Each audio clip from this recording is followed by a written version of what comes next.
জুথি খুব ভালো মেয়ে। প্রতিদিন ঘুম থেকে উঠে মুখে ব্রাশ করে, তারপর পড়তে বসে।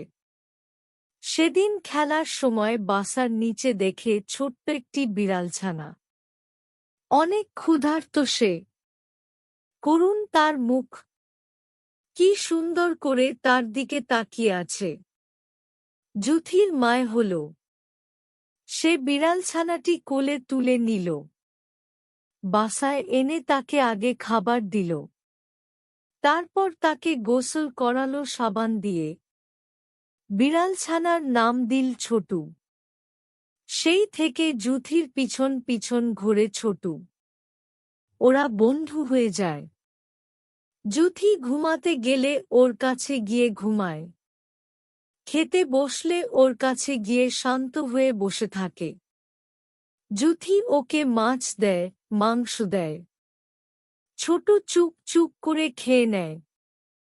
জুথি যেখানে যায় ছোটুও সেখানে যায়। জুথি পড়তে বসলে ছোটু গিয়ে ওর কোলের ভিতর বসে থাকে। আদর পাওয়ার জন্য অস্থির হয়ে থাকে। জুথি বাসার বাইরে গেলে জুথির বালিশে মাথা দিয়ে ঘুমায়। বালিশে জুথির স্পর্শ পায় ছোটু। জুথি বাসায় আসার সঙ্গে সঙ্গে দৌড়ে যায়, কোলে ওঠে।